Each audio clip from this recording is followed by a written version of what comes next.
watching on video, welcome from the distance. So let's start class just the way we normally do, summarizing the material to date, and we will then talk about what we're going to cover today, and I'll distribute those who are here some sample tax returns for those who are watching the videotape. When you're here a week from this Wednesday, I'll make sure I bring some more of the handouts. So fear not for those watching on the videotape. All right, so let's just summarize the material that we've covered to date. Chapter 1, we're going to flip through very quickly, and I will mention, by the way, who was on the phone with this morning? I was on the phone this morning with Grayson. Does that name ring a bell? Anyone know who Grayson is? Grayson is the gentleman who wrote The Nutshell. Okay? And I am trying to recruit him because I think you guys know I'm trying to write a new textbook. And I have 3 co-authors, and we have all the chapters written. But I've known Grayson for 20 years. I didn't know he was writing this Nutshell. And he'd be a great person to bring all these chapters together and perhaps be a co-author on the book. So I am trying to recruit him. He said send him the chapters. He's got 2 other books he's working on. He's not sure, but let's put it this way. If you read something in your Nutshell, for those who have purchased it, and you have a question, I can connect you, okay? So anyone who wants to connect with Grayson, I can never say his name. His last name is McCouch, I believe. But he's a very nice guy. He's at University of Florida.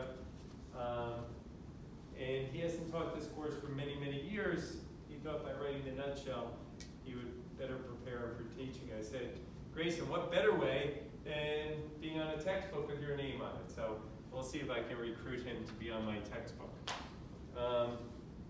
Anyway, a little plug there for his supplemental text. Chapter 1 talks about entities subject to subchapter J. We said those are estates, those are trusts. The trust we'll see. Generally 2 baskets of, we have inter vivos and testamentary trust, right? Trust formed during life, trust at death. And what we'll see, whether they are formed at life, during life or at death, they can be, we're going to add some more monikers. They can be simple trust, they can be complex trust, and we're going to learn in 3 or 4 weeks they can be something called grantor trusts. So there's a whole bunch of labels. Labels are important. You've got to properly identify what kind of trust you're handling. In fact, the Form 1041, which I'm going to hand out, will ask you on the front page, is it a simple trust? Is it a complex trust? Is it a grantor trust? So you're going to have to know these labels, but certainly by the end of the course, you will know these labels. Assuming you're here tonight or you're watching the videotape, hopefully you will know the labels. Come on in.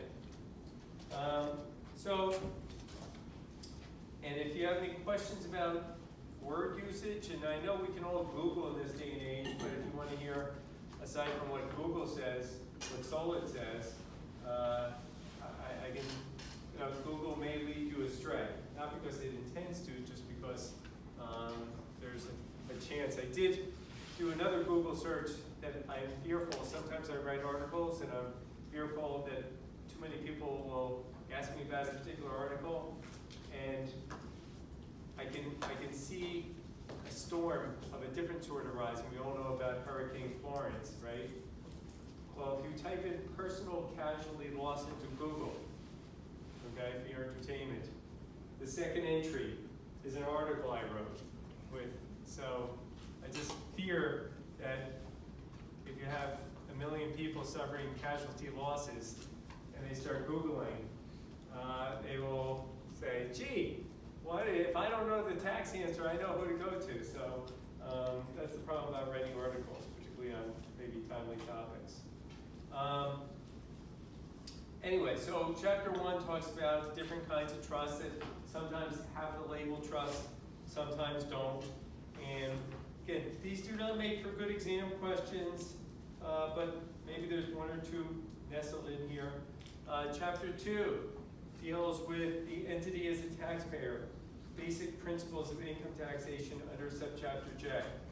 Okay, this talks about general precepts, which again under Code Section 641B. Code Section 641B, we know that trusts and estates, unless specified to the contrary in subchapter J, are taxable like individuals. So all the code sections that you guys saw in your income tax course are relevant here. What is income, what's deductible, and the authors go through some things that there's quite a few similarities. There are differences, like the 2% on miscellaneous itemized deductions don't apply to Section 67E in the case of expenses which are unique to a trust or estate. We looked at the DuPont case, and we saw that personal kind of expenses are deductible. And we're going to be looking at a second element, by the way. Just mark page 37. We're going to be looking, if you recall, the DuPont case, there were hundreds of thousands of dollars were kept to maintain the property. And the question that was raised too late in the opinion of the court was whether or not this was considered or should be considered a constructive distribution to the beneficiary, namely Mrs. DuPont, right? And the court tabled that and said, you raised it too late. We're gonna see another case, another DuPont case tonight, where they're gonna raise that issue in a timely fashion. And the court has to investigate whether or not it is deductible when looked at in that fashion. So we're gonna see that case. All right, and then we looked at the, again, the Knight case, which looks at Code Section 67E, that's a Supreme Court case. What expenses are unique to the estate, not subject to the 2% floor, and are deductible, and which expenses are similar to those incurred by individuals and hence subject to the 2% floor. We know under Code Section 67G, miscellaneous itemized deductions are not deductible now.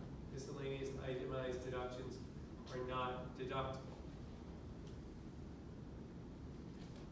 All right, then we turned our attention to Manufacturers Hanover, which I said is not the easiest case to read, particularly with your limited background.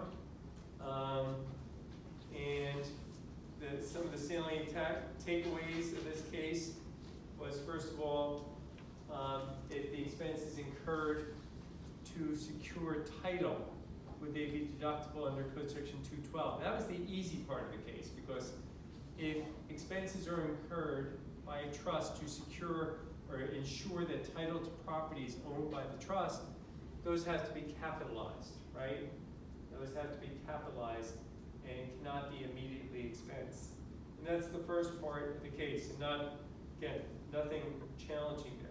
The more challenging element of the Manufacturers Hanover case, and the one that reverberated in some of the problems we looked at 2 classes ago in last class, and we're going to see today and see the next several classes, what do you do if you incur expenses and some of those expenses have to be allocated to tax-exempt income? Okay? That's the second element of Manufacturers Hanover. And the court, the Manufacturers Hanover, spends several pages, single-space pages, right, exhaustively examining that issue, because if you recall, the taxpayer took the position that the denominator should include overall income including capital gains. The IRS took the position that, well, when you look at current income, the concept of capital gains is not considered income in most instances for purposes of D&I computations. And since D&I is really a gatekeeper to what will be taxable income to the beneficiary, in that instance, the denominator should not include capital gains. Should not include capital gains. And we saw that to see that again tonight. And many of the computer software programs have that same orientation. What's the orientation? Automatically, in the denominator, does not include capital gains, all right? We're going to go through, I know you're excited, you should be, to look at a Form 10841. And for those who are watching this on video, I encourage you as you're watching this to consider going on Google, downloading a Form 1041, and when you do download the 1041, I'm going to distribute this. Look at a Schedule B. Schedule B on the Form 1041. It's the second page, and you're going to see, and we're going to go through it tonight, how to compute D&I. Notwithstanding all the pages and all the toner that was spent putting together this book, the computation element is not too challenging. And we did 2 classes ago through several computations, and those computations were not too challenging, or at least I hope they weren't too challenging. So bear that in mind. All right, so we went through manufacturer's turnover, and we also, and I encourage you to keep going, keep doing this, keep going back and back on page 57, 58, 59. Why? Because these pages, the further we plow ahead, the more comprehensible these pages should become. Because at first, I would imagine for most people in this room or watching on video, that these pages initially when you first glanced at them might have been somewhat incomprehensible. Now, when you look at them, I'm not going to say you have tremendous comfort in them, but on the other hand, they should begin to make some logical sense. And my hope, goal, aspiration is that come our exam, which is, I think it's 3 weeks from this upcoming Wednesday. I forget the exact date, October 10th. I don't know. You guys will have to help me out. 7th class, yes? Say it again? 7th class? 7th class. I believe it's October. Yeah, it's the 10th. Yeah. It's the 10th. So for those keeping score, October 10th. By that time, when you look back at these pages, hopefully they have a lot more comfort. All right? And beginning on page 57, just to remind people, and again, we're going to keep honing in on this just until I like to say, I'm sure that you know what you're doing. And if you don't, shoot me an email. We looked at this concept of fiduciary accounting income. Fiduciary accounting income is not in the Internal Revenue Code. Got to look at the back of your book, or you can Google it. It's under the so-called Principal and Income Act. Helps determine, and if you're the income beneficiary, what can you pound on the table and demand if you're the income beneficiary of a trust? Just to remind people, estates. In an estate, when someone dies under the terms of their will, their wills generally don't mandate income get paid out, right? Everyone agree? Someone dies, they have a will. They generally say someone gets $100,000, someone else gets my diamond ring, and the balance of my estate in equal shares to my wife or children. But they don't generally say pay out income, right? Agree? In contrast, trust instruments generally do. Either they say pay out half the income, pay out the income beginning at age 21, pay out all the income. There's different permutations. Sometimes they don't. Sometimes they say accumulate the income, right? But fiduciary accounting income is defined under state law. Gross income is defined under the Internal Revenue Code. On page 58, keep in mind, someone raised in our last class, should they compute the disallowance under both the taxpayer provision or the taxpayer formula and the IRS formula? The answer to that question is, categorically no. There's not 2 ways to do this. There is only one way to do it. You can only do this in the manner the IRS prescribed. The way the taxpayer tried to achieve its objective here did not succeed. So, what can I tell you? The book probably doesn't have that much of a resale value, but if you want to draw an X, a symbolic X, through the taxpayer's computation, just to remind you that is not the way to do it. Don't do it in a way you can't read underneath your X, but just a nice red X. All right. But then if you go through, you're going to get to, once you figure out that disallowance number, you're going to get to a tentative taxable income amount. And next from that, D&I, the starting point for computing D&I, as we're going to see tonight. What code section is that? Nick? 643. 643 is like code section 661. It's like code section 61 in income tax, right? 643 is a pivotal code section for purposes of subchapter J.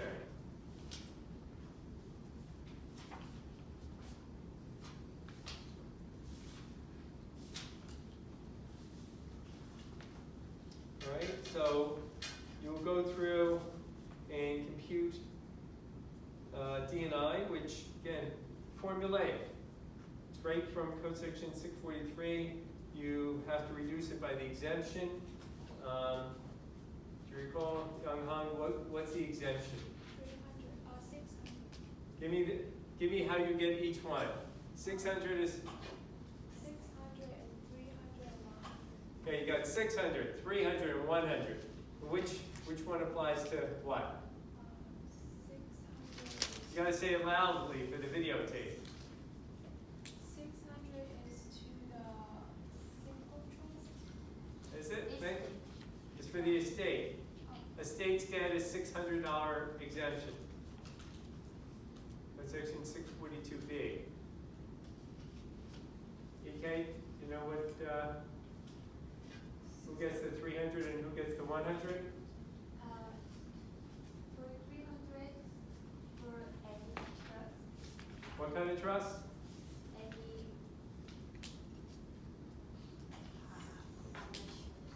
That's right. Alicia? 300 would be for the trust that currently distributes all income. Okay, 300 is for a trust that distributes all income currently. And 100 is for all other trusts. 100 is for all other trusts. Is this simple trust, David, always going to get a $300 exemption? It depends. On what? If it distributes all current income, It was a trick question on my part. then it will get a $300 exemption. So B, If- does a simple trust get a $300 exemption? It should. If it, Always. Oh, Because so- by definition, a simple trust must distribute all of its income, right? What was So- last year? Oh, Even, okay, but in Yeah, this that's last, not but, hold on, special. Alicia, in its last year, it's not a simple Oh, trust. okay. So a complex trust, okay. okay, complex trust, sometimes will get a $300 exemption, sometimes won't, depends if it distributes all of its income, all right? But any year that a simple trust is the year of termination, it becomes a complex trust.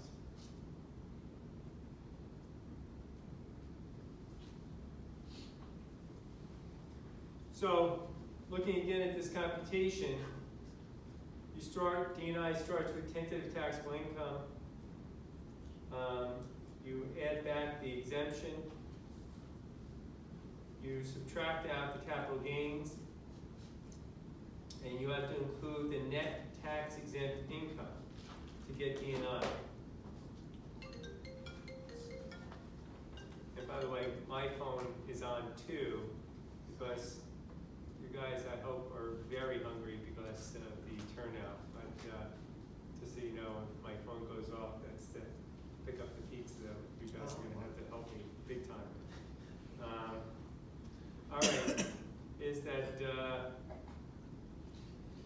if you look at the top of page 59, we have to figure out the ceiling amount of the distribution. And you're going to see this tonight, you're going to see it next week, because we're going to look at actual Schedule Bs. And you might say, gee, this is really strange, because on one hand, to figure out D&I, you're adding tax-exempt income. Everyone agree? Do you see how we add? Because the code instructs us to add the net tax-exempt income.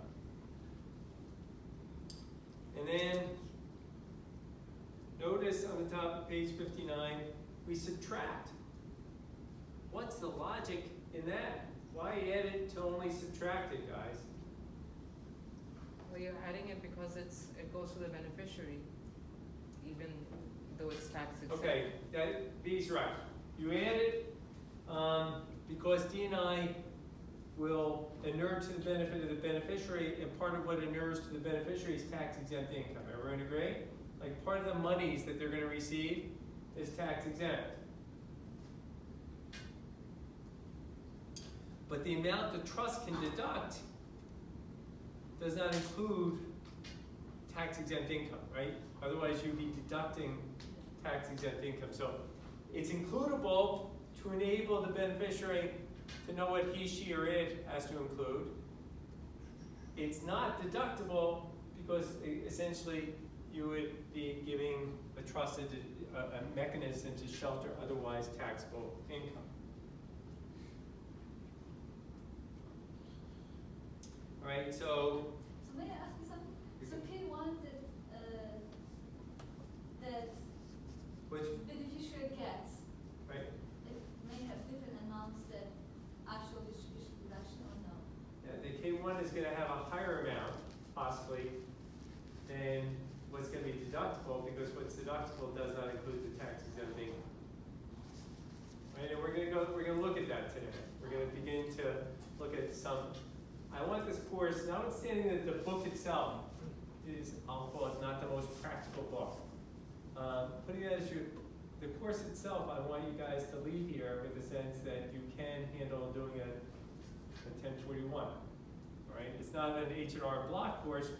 This book suggests it's not an H&R block course, but you're looking at some of its complexities, but we're going to bring it, right down to how to do a Form 1041. All right, so fear not.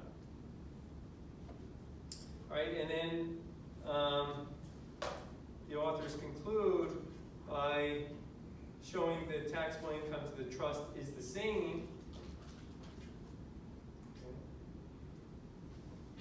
but that's okay with the caveat, and I just want to tell you that you probably could have figured it out, the taxable income of this trust in the author's example, by just eyeballing it. What do I mean by that? It's a simple trust that pays out all of its income, and it had $30,000 in capital gains, which means that that $30,000 is going to remain taxable to the trust. Everyone agree?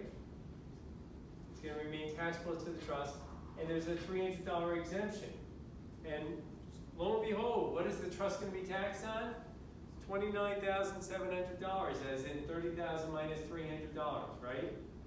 It took a lot of steps to get there, but I'm just saying, if you took a quick eyeball, and one of the, I'll say it now and probably repeat myself 100 times, a common mistake I see between and among practitioners is that many practitioners think, oh, it's a simple trust, it pays out all of its income. It never pays tax. I've heard many practitioners say that. You hear what the mistake is, what the fake news is? They say, oh, it's a simple trust. It doesn't pay any tax. It pays out all of its income. But, as you guys know, if a simple trust has capital gains, those capital gains remain embedded and taxable to the trust. Right? It's not part of D&I. If it's not part of D&I, it's not distributed out. It remains subject to tax in the hands of the trustee.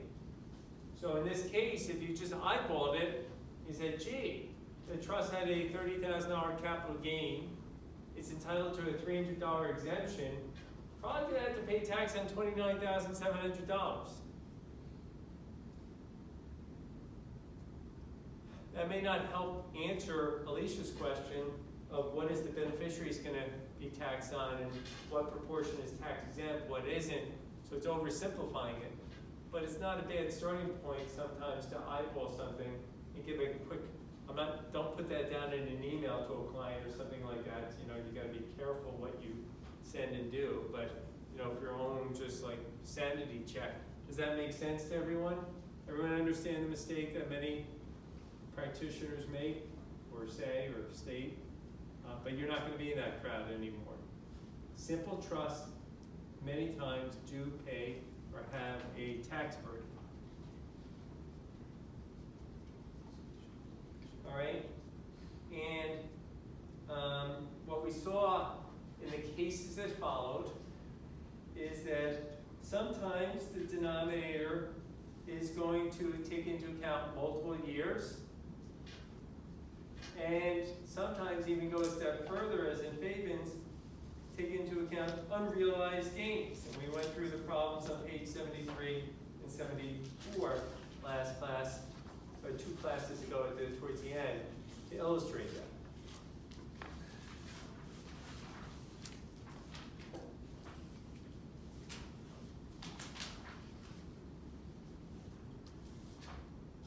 Okay, then we talked before about on page 74, what is the personal exemption amount, and everyone feels comfortable hopefully with that. And we talked before, or last class, at the beginning of last class, okay, how to get a charitable deduction, that there's no limit, under code section 642C, that there's no limitation, unlike code section 170, but it must be paid from income, must be paid from gross income. And we went through examples about bequest to, I believe, Alicia's son and the Red Cross, or the Red Cross and then Alicia's son, and saw how those outcomes could vary. And we saw that if a trust or estate had exempt income, that to the extent you had to take a pro rata share of the exempt income, you would not get a charitable deduction for any exempt income that was payable to the charity. Hartwick College versus the United States. We took a look and we said that was kind of a strange case, but ultimately the court opted for a so-called straight deduction and not a circular deduction. Okay, a straight deduction, not a circular deduction. And we looked at the different computations that with a straight computation. We looked at depreciation and depletion. And in a nutshell, if you were articulating, sharing that to a client, how would you articulate depreciation and depletion? Who gets those deductions and why or how? It goes with the income. It flows with the income. It flows with the income. Everyone agree? Wherever the income flows, that's where the depreciation and depletion deductions flow. And the only, I'll say, nuance to that is if state law or the governing instrument requires a reserve, then the depreciation deduction or depletion deduction will have to cover the reserve, and anything in excess will then pro rata follow the income trail. All right? And I call to your attention, if you haven't read it already, the regulation 167H-1. I'll repeat. Regulation 167H-1.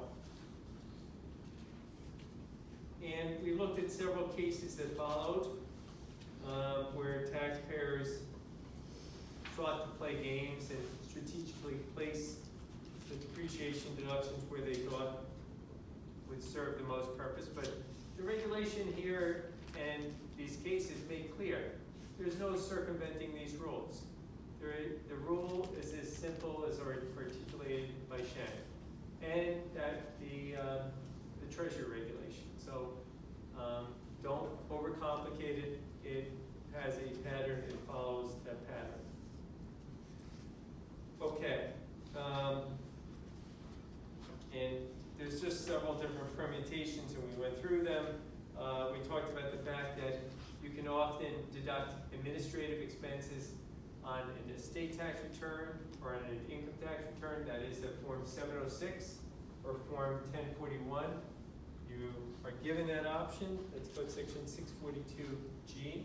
You're afforded the option of where you want to take the deduction. In a world in which there's virtually no estate tax onus, that's going to sway the burden towards, or sway people to make or take the deduction on the Form 1041. We then, towards the end of class,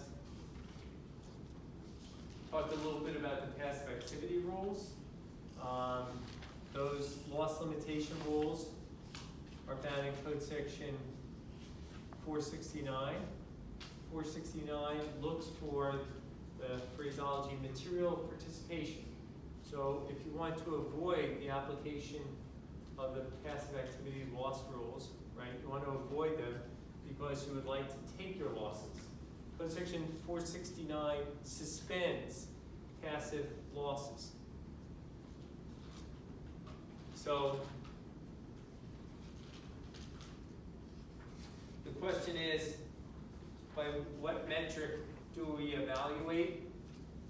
By what metric do we evaluate whether losses are active or passive? And the metric we use to evaluate is not simply the trustee's activities, but also whoever the trustee hires. And in the case we took Marie Carter, it looked at a whole range of different activities, and they ran a ranch, and they said the trust, by running the ranch, that was material participation, and the losses should be allowed and not suspended. And there was a subsequent case, Aguilera, that affirmed Marie Carter. So notwithstanding the IRS's misgivings about the passive activity loss rules and how they should be applied, there's two major court decisions against the IRS, the agency. Beginning chapter 3, very important chapter. Before I go on, any questions on chapter 2? So the losses are suspended until the trust is liquidated? Well, let's pause. The losses were not suspended. The taxpayer won here. So the losses were not suspended, they were allowed. So what about this 461L? It doesn't suspend the losses? Code section 461L is a new rule. Let's talk about how the decision came out. Okay? The decision came out in Marie Carter where the taxpayer prevailed and the losses were not considered past. Alicia's raising the issue that under brand new, recently enacted in the 2017 Act, Tax Cut of Jobs Act, that there is a new code section 461L that limits losses that are allowable to, in the case of single individuals, 250,000 to married 500,000. And the reason I almost wish I wasn't on videotape. You got to be careful. I'm not quite sure how those new rules yet apply in the trust area. If they only apply at the individual level, so that if you get these losses, that let me say it differently. If you have lots of losses, and we're going to see a case like this, do losses that a trust or an estate incur, do they flow to the beneficiary? Question. No, they don't, right? Everyone agree? Is there a point in time where they might? Is that a no, never, Alicia, or sometimes? Like when the trust terminates? When the trust terminates, there's a code section 642H, that when a trust terminates, that its capital losses and net operating losses pass through to the beneficiaries. All right? So I don't know code section 461L, if its application, how it applies in the context of trust, because it's not flowing through to the individuals. And if it does, then under the year of termination, I'm sure it can get caught up in code section 461L. So, to be determined. David? Just, maybe, I don't know if we covered this already. So the capital gains that are taxable to the trust, would they receive favorable capital gains rate? Absolutely. Okay. Because they're just taxed like individuals. So capital gains taxable to the trust, depending on the income thresholds of the trust. Now, most of them are going to be subject to 20% rate, not the 15% Not rate, the 15%. because you're at the top rate, and once you're at the top rate, it triggers essentially the highest capital gains tax rate. Okay, and income that's distributed to a beneficiary from a trust is taxed at the ordinary income rate? Depends. What you're going to see when the income gets distributed out to the beneficiary depends on the makeup of the D&I. So if a large proportion of the D&I is qualified dividends, on the K1, the individual will get 15 or 20%. 15 or 20%. Yeah. If it's tax exempt interest, If it's tax exempt, that's tax It's exempt, tax exempt. right? Any other questions on chapter 2? So what's the takeaway in chapter 2? There's some tough, challenging material, but again, when we start going through the 1041, and I'm going to distribute what will be essentially 6 different 1041s with different examples, you'll see chapter 2 comes down to a few entries. It's not like, notwithstanding that we spent, 60 pages, single space on different cases and the like, when it comes down to actually your application of this on a tax return, there's a few lines that you have to enter that capture the income, capture the deductions. That's it. So the book, the textbook, is reflecting the most challenging issues that don't come up regularly in practice. That's okay. Hopefully by engaging in the most challenging issues, the really simple issues will be a piece of cake, right guys? At least that's my hope. Chapter 3, we began last class.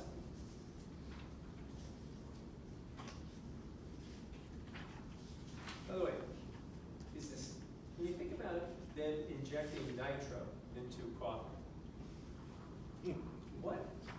I wonder what makes people think, I don't know what nitro even means, maybe you guys are smarter than I am about this. Nitrogen? Nitrogen, and it says resulting in a smooth and cascading cold brew. Let's hope it's not carcinogenic, okay? It's used for desserts. Nitro? Yeah. Nitrogen?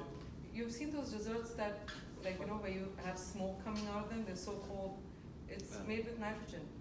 Okay. Yeah, so, I guess people have been having it for years and they don't see any correlation between nitrogen and cancer. All right. I don't know. If you read anything, guys, give me a shout about what that. are you drinking actually? What is this? I saw this in Whole Foods.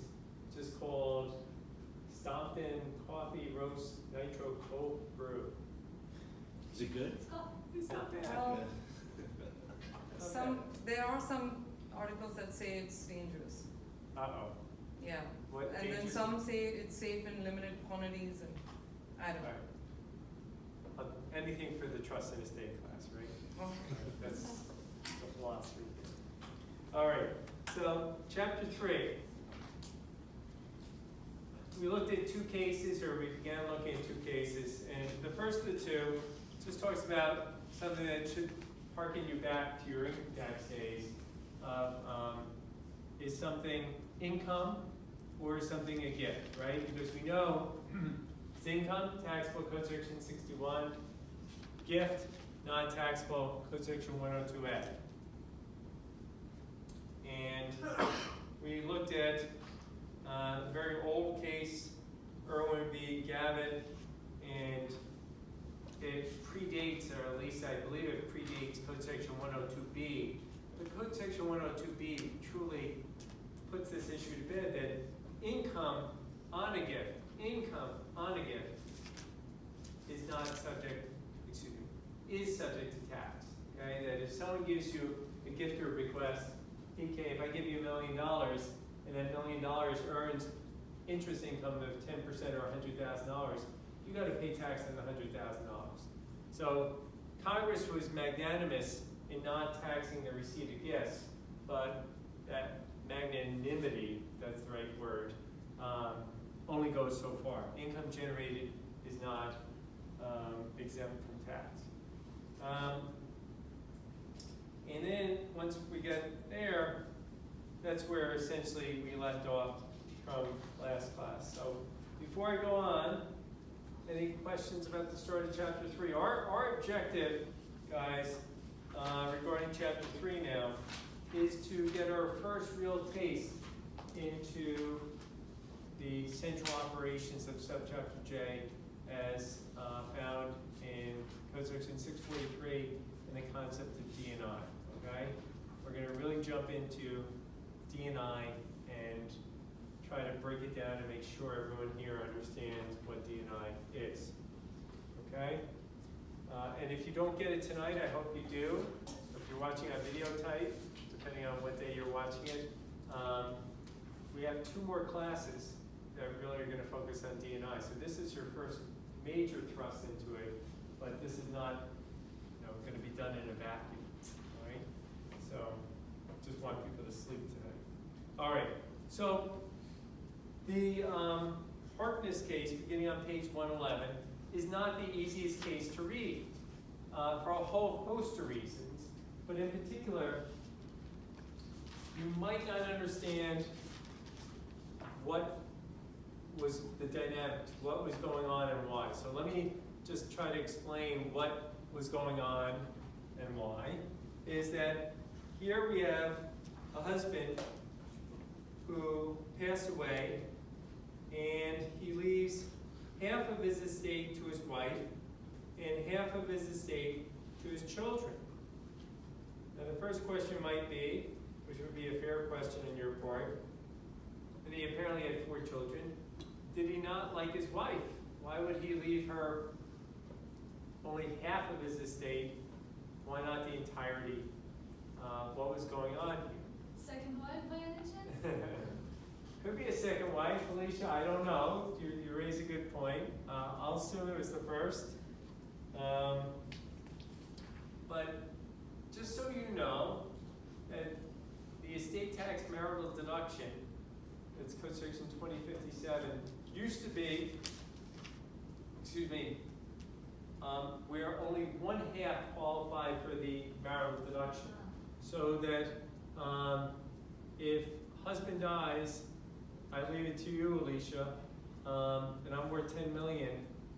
If I leave you all 10 million, that's going to be problematic because anything above 5 million, I leave you. 1/2 of my estate is going to generate estate tax, and then when you die, it's going to be includable in your estate. So it was going to be problematic because it would be potentially subject to 2 layers of tax. Once at my demise and another time in her demise. So many spouses would leave you 1/2 of the estate. The other half would typically go into a lifetime trust for your benefit, and then upon your demise, the 1/2 that was going in trust for your benefit wouldn't be includable in your estate. It would go tax-free to your children. But this is not an estate planning class. The point here is the husband did something more simplified. It said, half to my spouse, there's a lot of money here, if you couldn't tell. And said, half to my spouse, the other half to my 4 children, okay? In a nutshell, right? Everyone agree? And what ends up happening, if you look at the numbers here, is that the wife gets 27.5 million, and the children get 8.5 million. But I thought you said, and I did, that each one was supposed to get 1/2, right? So why would the wife, children, why there's such a discrepancy when each one was entitled to half? Because the taxes and the funeral expenses and everything were taken out of the children's share. Right, then let's just say the big enchilada, the taxes were paid out of the children's shares.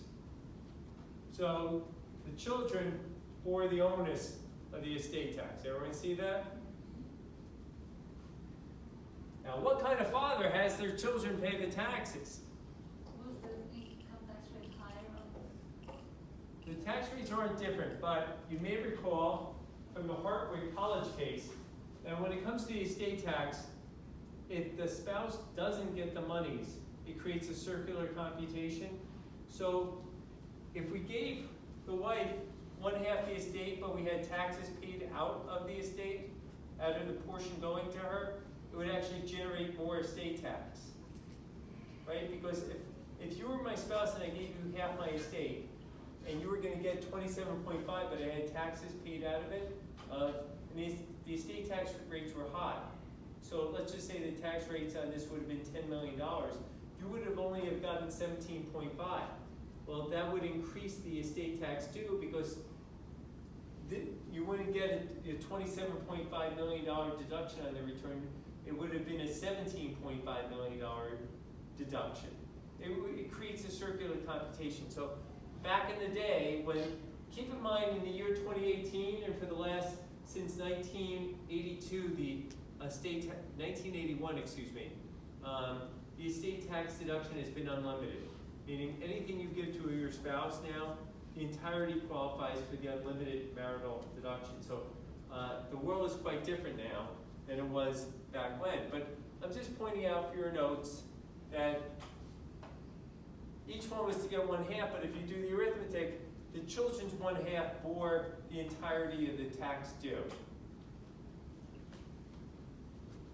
So they would have gotten 27.5 million, just like mom, but for the tax. Okay.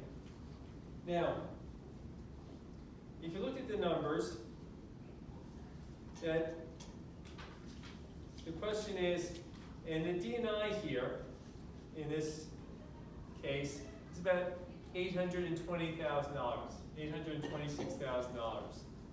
Okay? And remember, the spouse here wanted each, the child, the children, and the wife to share equally in the residuary of the estate. And what that means is that David, if Alicia and I were married and you were our child, I die, I want each of you, as residuary beneficiaries, whatever the trust earns in income, if it earns $100,000, I want Alicia to get half, I want you, David, to get half the income, right? Presumably. I'll repeat that. I die, if Alicia were my spouse and David were our children, and I say 1/2 to Alicia, 1/2 to David, and over the year, the trust generates $100,000 worth of income. You would think Alicia should, if there's a distribution, be taxed on 50, and David taxed on 50. Everyone agree in the logic of that? Yeah. Admittedly, in the taxpayer here, I had 4 children, but let's just keep it as 1 child, just to keep it simple.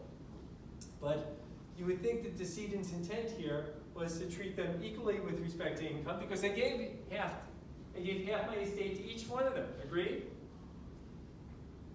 You would think so.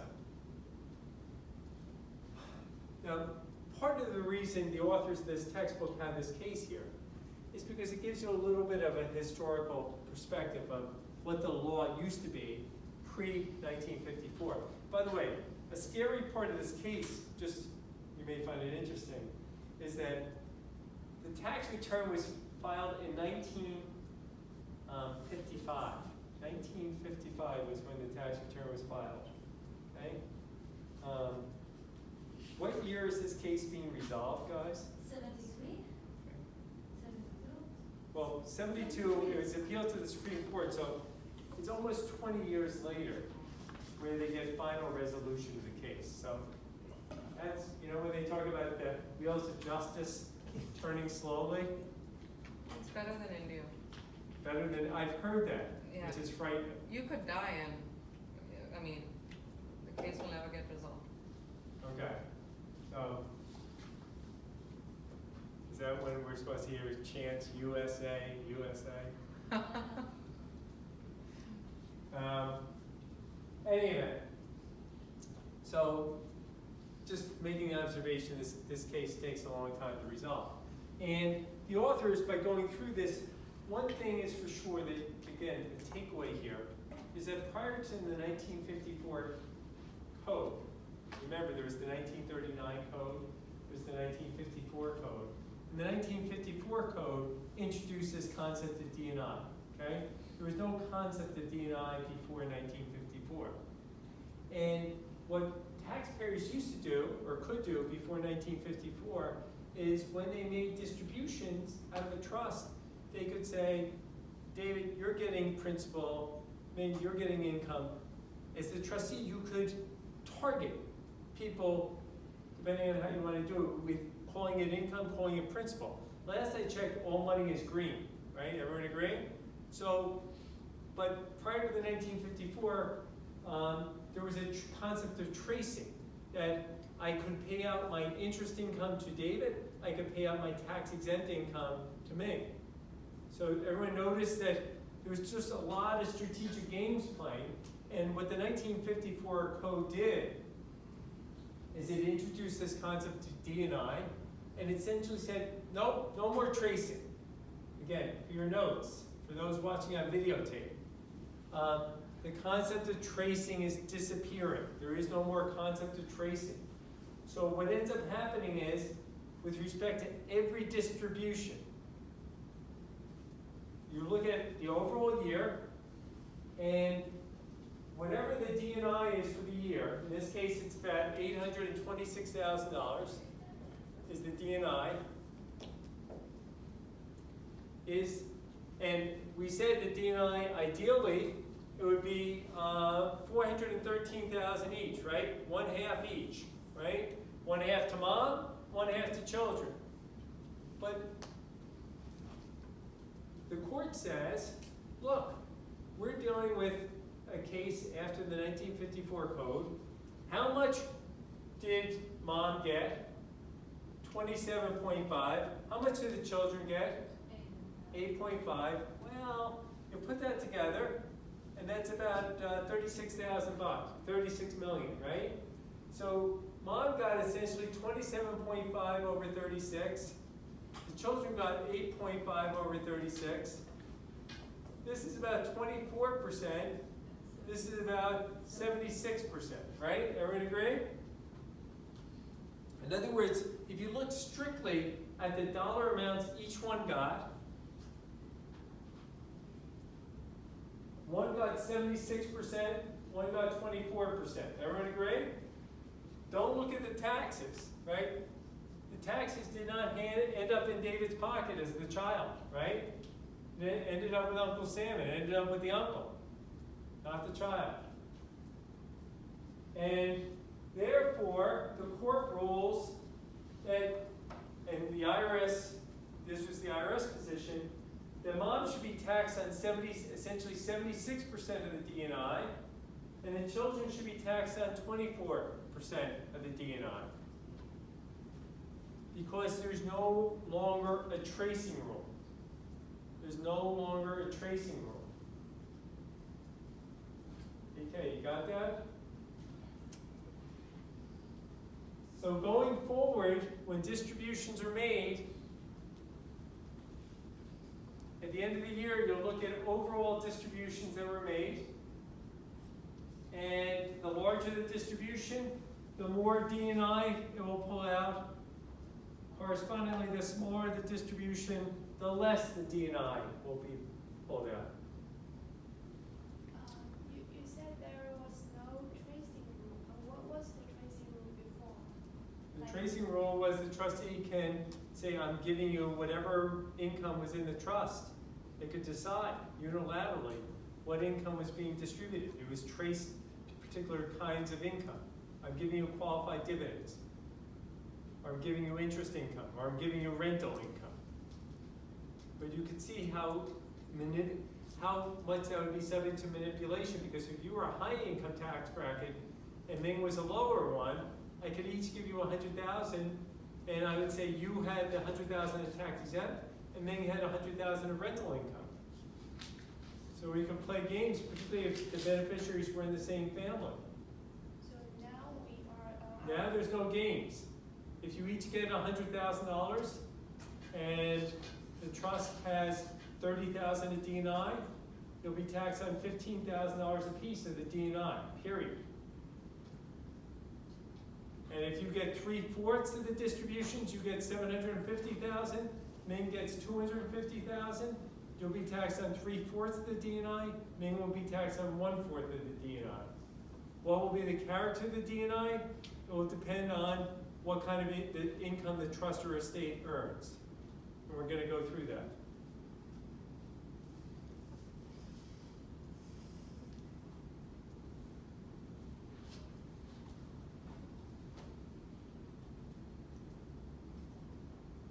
All right?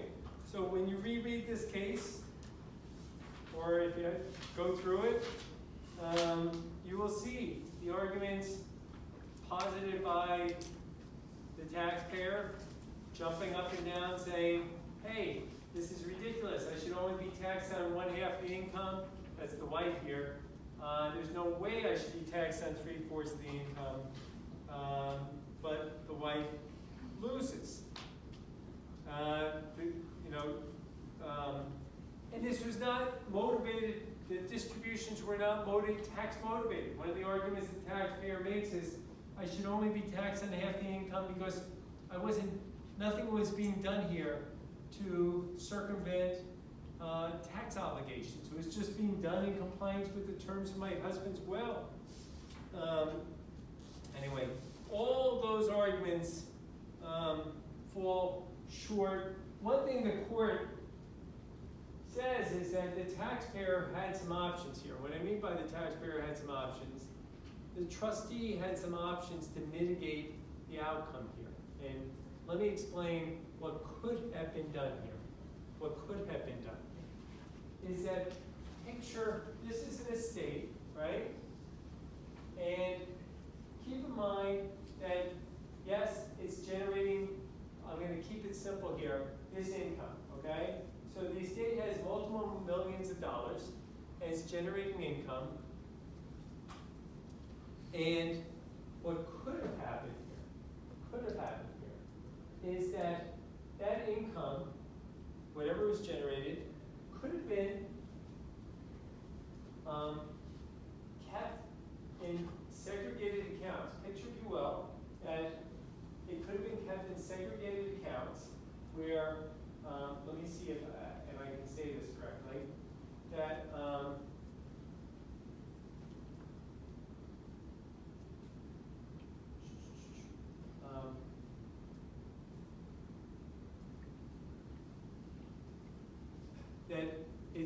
picture, if you will, the estate's going on for 2 years while everything's being resolved, and it pays taxes. At the end of the year, everyone agreed that at the end of the year, tax, whatever the 1041 is, it will pay taxes, and whatever money the trust, or in this case the estate earns, will then become principal, okay? So if you picture, if you will, the estate earns $1 million of rental income, okay?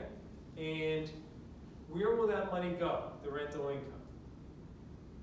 In other words, it will become part of the principal of the estate. Everyone agree? That the estate will, after it pays taxes, it has, we said it had $36 million. Everyone agree? And it earns another $1 million of rental income. So we'll go from 36 to 37. Agreed?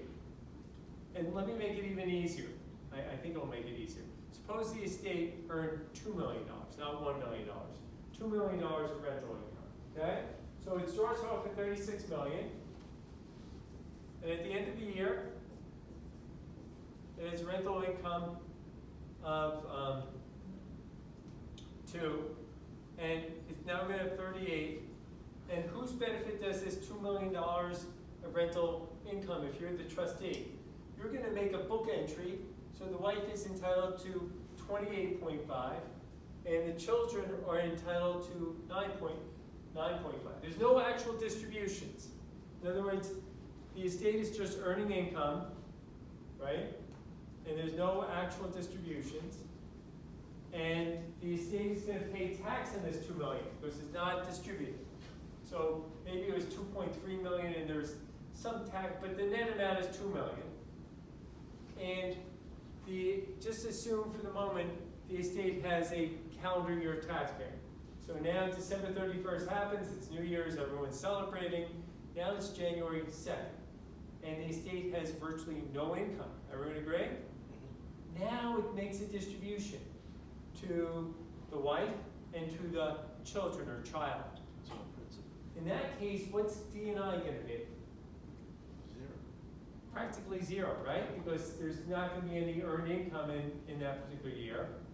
In this way, what's going to end up happening is the mom is not going to be saddled with 3/4 of the tax burden, and the child saddled with 1/4. So the court, if you read this case, said, well, if the trustee handled it more strategically, they could have produced the outcome they sought. Now, let me just call to your attention. This case that we're looking at is obsolete, and I'll tell you why. The authors have it here for historical reasons, to show to you that what the law used to be in the form of tracing, and so it makes for an interesting reading about what the law used to be and how it is no longer. But for your notes, just keep in mind there's a dissenting opinion. And in the dissent, which has subsequently become law, right? Sometimes a dissenting opinion is so savvy, so well crafted, that Congress takes note and changes the law. And in this case, Congress changed the law and introduced Code Section 663C. I'll repeat, Code Section 663C. In Code Section 663C, if you look at the bottom of page 121 into page 122, at the very bottom, it says, as Judge Skelton suggested in his dissent, a solution to this unfairness of Section 662 would be to apply the 663 quote-unquote separate share rule to estates. A quarter of a century later, Congress obligated amending 663 to so provide. In the year, just so you know, the year 2003, it used to be where only trusts, could avail themselves of what's called the separate share rule. In 2003, this is now a quarter of a century after this case was decided, something called the separate share rule now can apply to estates. And what the separate share rule says is essentially that the mother here was right. She was only entitled to 1/2 the estate. Everyone agree? The child here, or children here, were entitled to the other half. And it really would have and should have been considered separate shares and taxable as such. So the mother should have only been taxed on 1/2 the income and the children taxed on 1/2 the income. What's my authority? Code Section 663C. So we'll see how the separate share rule applies. This is just a little foreshadowing of it. I just want to call to your attention, why is this case in the case book again? It's there for historical reasons. It's there to sensitize you to what is D&I. But it is no longer truly good law, albeit if this were discretionary trust. Let me just make the observation, is that if Ming and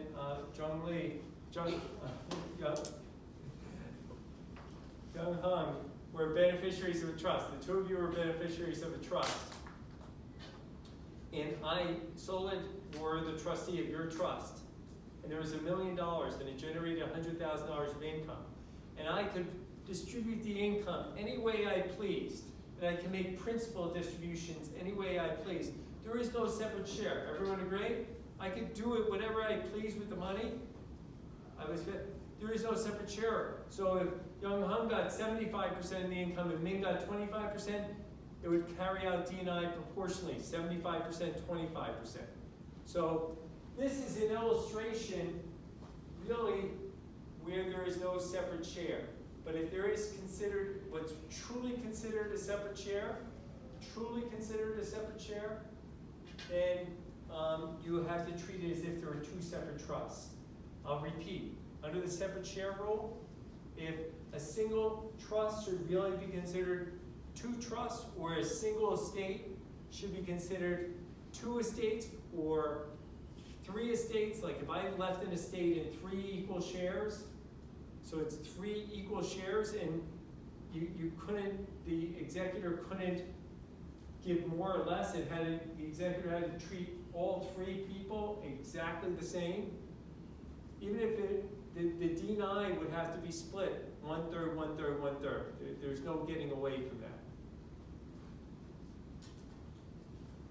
That's called the separate share rule. We're going to be looking at that in more detail. I'm just giving you a little bit of foreshadowing of what is the so-called separate share rule. All right, so that's the author's introduction vis-a-vis this hard-to-read case, admittedly hard-to-read case. Before we get to page 123 about D&I. Okay, now let's talk about D&I.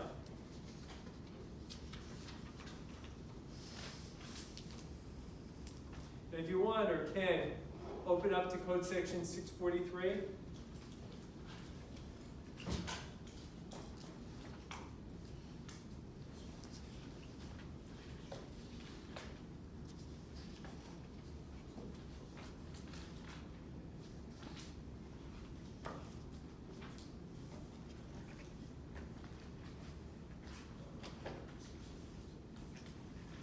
Okay, so code section 643, let's look at the statutory language first, then I want to look in more detail at the regulations. So, and again, I told you that if there's one acronym, you got to make sure that you take home tonight and every night is D&I, right? Distributable net income. Says for purposes of this part, the term D&I means with respect to any taxable year, taxable income of the estate or trust computed with the following modifications. Notice there is no deduction shall be taken into account for purposes of code section 651 and 661. In other words, that makes sense. In other words, you can't take into account distribution deductions before you compute D&I, so that seems self-evident. There's no deduction for the personal exemption. And 643.3, this is a biggie, generally excludes capital gains. Generally excludes capital gains. Do not worry about extraordinary dividends and taxable stock dividends. Those really don't happen too often, so I'm not going to worry about them. And tax-exempt income. Okay, there shall be included, right, big tax-exempt income. That doesn't mean that when we look at the distribution deductions, we're going to back it out. But for D&I purposes, you have to include it. Why do you have to include it? As David said, it will lend to what is the character in the hands of the recipient. Okay? So even though you may think that this is a wash and is a wasteful exercise, is anything but a waste. You must include tax-exempt income in D&I.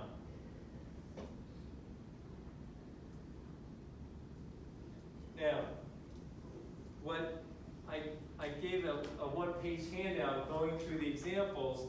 Let's just take a look. The material in the textbook is not easy to read, okay? Let me say that about D&I. But the good news for your team, and for those watching on the video, is that the regulations are pretty easy. And if it makes you feel any better tonight or whenever you're watching the video, for exam purposes, I'm not going to have a 2 or 3 page single space fact pattern, right? Those who've had exams with me before, we're gonna try to keep it pretty simple. So why don't we turn our attention just to make sure you guys are with the program. Let's look at the examples under code section, or regulation, I should say, 643, okay? Open up to regulation 643. It's gonna be 1.643, yes? Well, 643, A-3E. Let me repeat. 643A-3E, entitled examples. Alicia, you got that? Everyone have that? You got that? A-3, the number 3, open parentheses, E, close parentheses. Okay, so everyone's got it, right? And in here are a series of very short examples of trying to illustrate, because notwithstanding that sometimes, or most times, capital gains are not included, what you notice here that sometimes capital gains are. So example 1 is a traditional example where capital gains is not part of D&I, okay? Maybe you got this? It's 643A-3E. Yeah. 643A-3E. Examples. Did you find it? Everyone's got it? Yeah. All right. So example 1 is your traditional example where capital gains is not included in D&I. Example 2. Let's take a look at this, because the facts are the same as in 1, except the trustee intends to follow a regular practice of treating discretionary distributions of principal as being paid first from any net capital gains realized by the trust during the year. Trustee evidences this treatment by including the $10,000 in capital gains in D&I on trust federal estate tax return, so that it is taxed to A. This treatment of capital gains is a reasonable exercise of trustee's discretion. In future years, trustee must treat all discretionary distributions as being made first from any realized capital gains. So once the trustee begins a practice of treating capital gains for whatever reason as part of income, and they intend to treat capital gains as income, either the governing instrument, state law, or the trustee decides that's appropriate, you can't decide 1 year to treat it as income and 1 year not to. In other words, the regulations here in like 6 different places talk about the regular practice. And think about it. Are the stakes here high? And what do I mean by that? Let's face it, what's the issue here? To whom, right? The capital gains. Let's suppose we have 100,000 in capital gains. Is there a chance this income may not be taxed, guys? Is there a chance that might happen? Alicia? I'm going to tell you, every year this trust has 100,000 in capital gains, okay? We're going to have a visual. It's the year 2018. Somehow I can see into the future, and I know that every year, for the next 10 years, each year is going to have $100,000. Look at me. It's going to have $100,000 of income.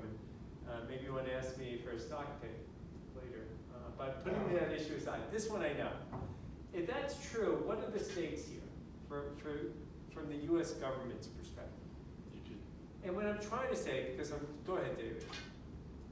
I think you can make a discretionary distribution of capital gains to someone that may have exorbitant capital losses. Well, in other words, if I were allowed to play games willy-nilly, I might strategically plant that money, as you said, someone might have an expiring loss under Code Section 1212. We can all think of games, right? Because, that's our nature. We can think of games taxpayers may play. Right.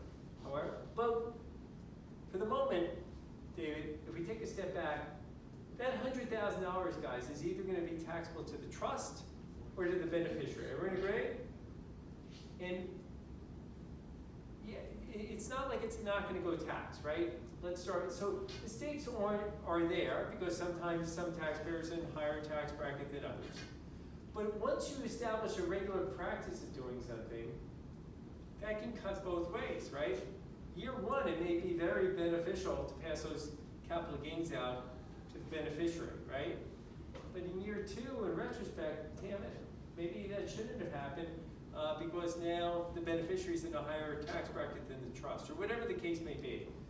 But the IRS is sort of saying, look, trustee, whatever you do, sorry to say the cliche, live by the sword, die by the sword, but whatever you do, we'll respect it as long as you respect yourself, right? So if you decide to establish a regular practice of treating the capital gains as if it's income, we're not going to stop you. Everyone see that? So capital gains, and these regulations reflect a latitude, sort of like checking the box regulations that project a latitude of giving taxpayers choice, but once you make that choice, you have to live with that choice.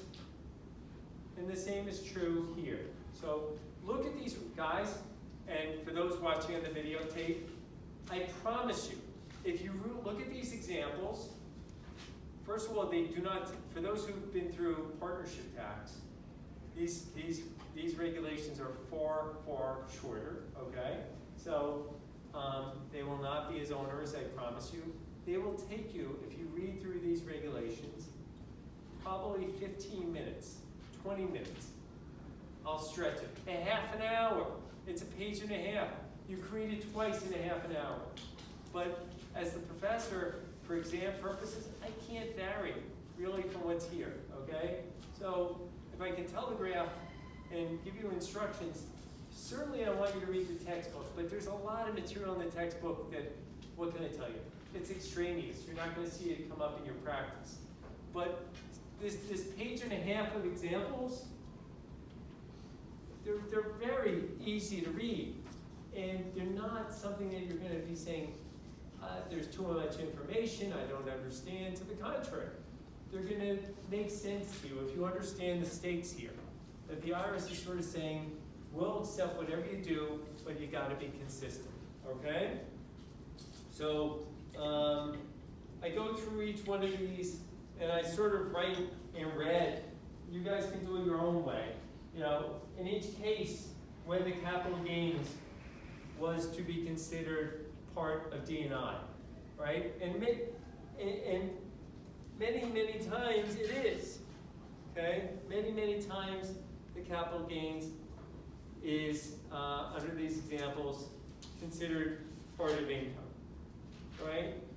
Okay? The word regular practice I circled in red too, and they use the term regular practice at least 4 or 5 times in many of these examples, so that should tell you something. I don't know. I'll say, have any of you been able to read the regulations? Did you have any questions? Oh, these I read, actually, I read some of them, half of them. You read half of it. Yeah. Do you have any questions? If you haven't, please do. Reread them. Go through them. I really don't think you're going to have a tough time, but if anyone meets any challenges, let me know. All right? All right, so let's talk about some of the material. So again, the examples are far easier to read and far more likely in some form or fashion potentially to show up in some permutation on the exam than some of the cases here, because the cases here have a lot of things going on that I certainly wouldn't expect you guys to have to know. All right, so let's look at the Baker case.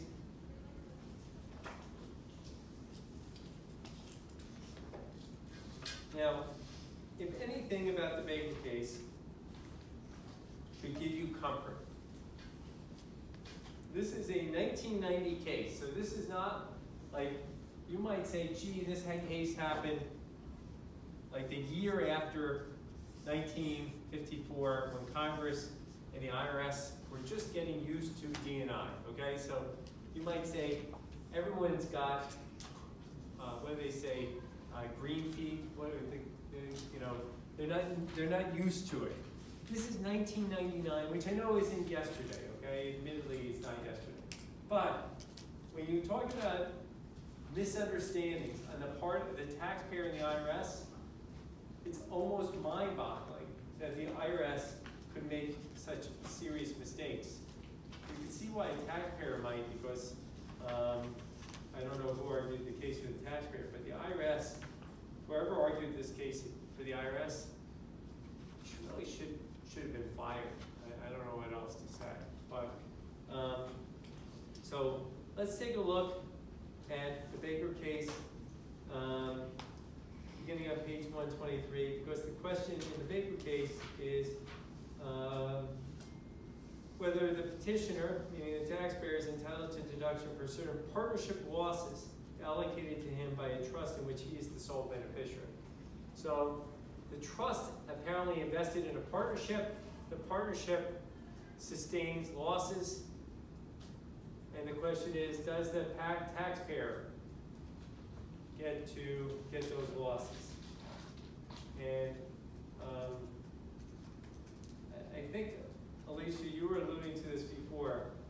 Does the partnership get to use, or does the beneficiary of the trust, get to use these losses?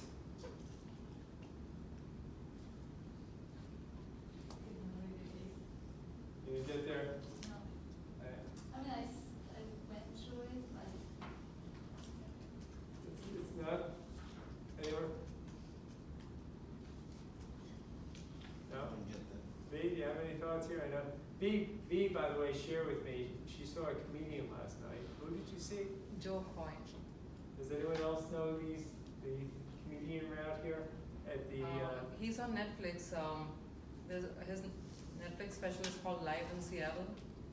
He's a Filipino comedian, talks a lot about his mom and his son, and just so you know, because the world seems to go around me, like sometimes I go out to dinner with my wife on a Tuesday night and the places are packed and we're like, we live very sheltered lives, like who goes out on a Tuesday night? So V's about to tell us this is a Thursday night, right? You were out? last night, yeah. And let me guess, that NJ Pack was probably sold out? Yeah, it was sold out. I mean, So, it was like, sold out the rest a of us month were ago. sleeping. Yeah. I actually was looking for tickets for tonight a month and a half ago, but tonight was sold out back then.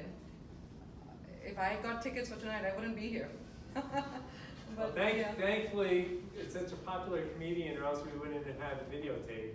So I'm very glad that it was sold out for tonight. But yeah, but I ended up booking for Thursday instead. All right, so the good news is, but like the rest of us were probably at home after a long day of work. B was out at a comedy show, which was sold out. Just so you know that there's a whole world going on out there. And by the way, when they do these sold out shows, for my edification, how long does the comedian, we're used to 1 hour. It's a 1 hour show, but So the comedian, the headliner,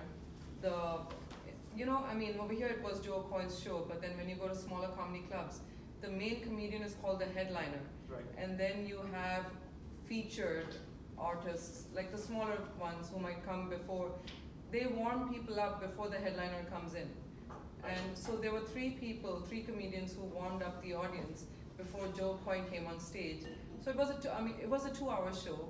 So each one comes on there for about 20 minutes, and he's on there for an hour? Actually a little less than 20. Yeah, maybe like 45 minutes in total, all three of them. And then Joe Coyne came on stage, and he was phenomenal. He was killing it. I mean, everyone was hysterical throughout. All right. Yeah. Interesting. All right, so anyway, about losses.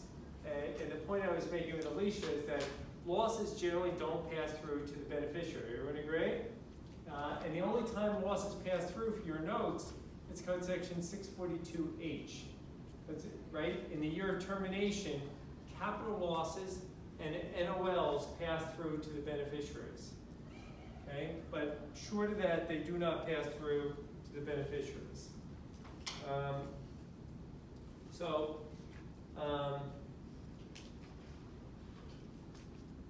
Having said that, the IRS though, keep in mind, you have a trust. Here's the trust, and it invests in a partnership, right? It invests in a partnership, and here's the beneficiary. So the partnership generates losses to the trust, and the losses are disallowed. It's considered a tax shelter. For whatever reason, approximately $5,000 of the losses are disallowed. Okay? And the IRS takes the position that if you look on page 124, the second full paragraph,